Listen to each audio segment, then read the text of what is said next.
All right, so this is my video on my paper on economic solutions to help solve the anti-vaccination movement. So, brief history, it was started in 1982 when TV programs began linking the DTP vaccine to complications in cognitive function.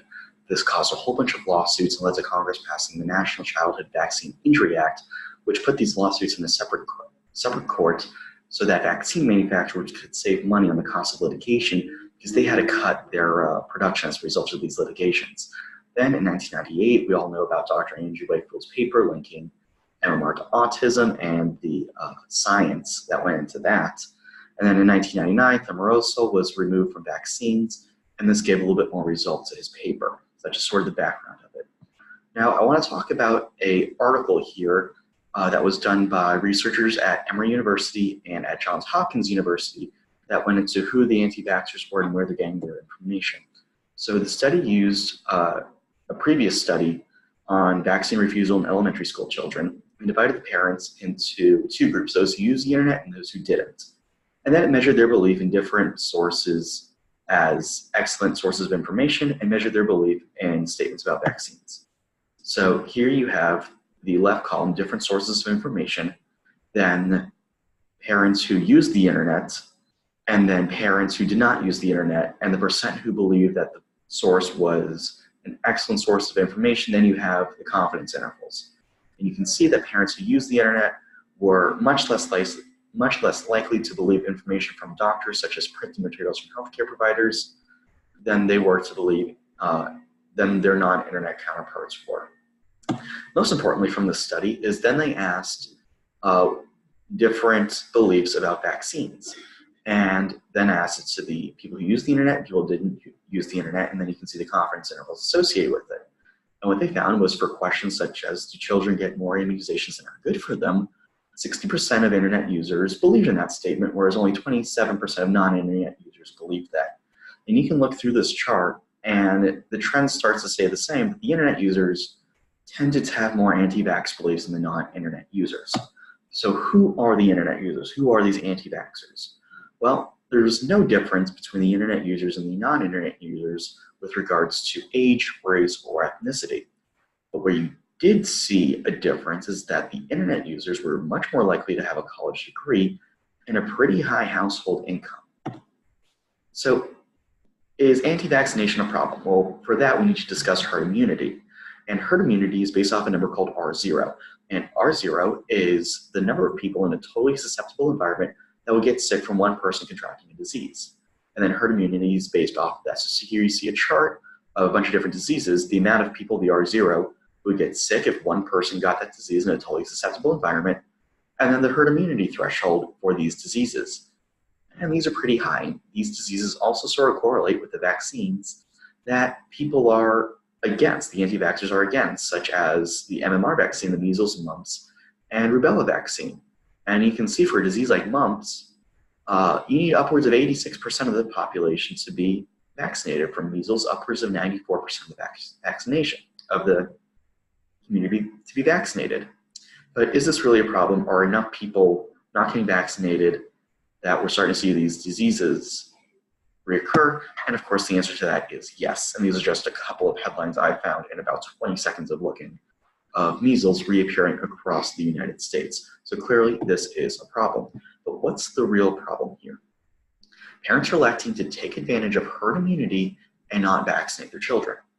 That's a free rider problem. That's an economic problem. We've all been in a class where we have a group project and that one person takes advantage of all of our work, doesn't do any of the work, but still gets the grade. That's the essence of a free rider problem. And if enough parents don't vaccinate their children, then society could drop below the threshold for herd immunity. And that's a negative externality associated with the free rider problem. So I believe that this is an economic problem that we need to solve with economic solutions. And that's just what John Billington and Saad Omer advocate for in this AJPH article.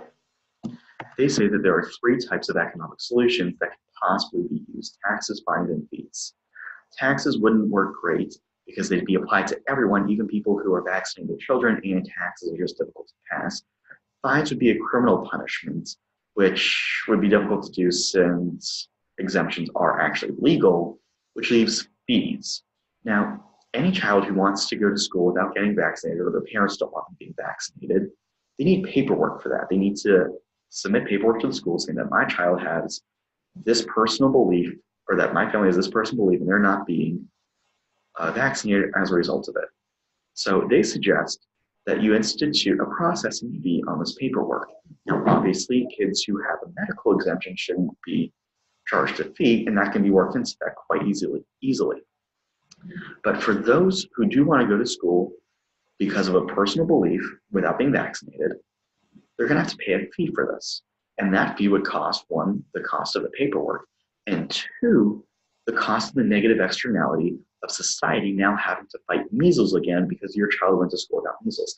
And that would be a pretty big fee. And hopefully large enough that parents would decide that it's worth their child getting vaccinated over paying this fee per vaccine per year. But could we actually do this? Is this legal?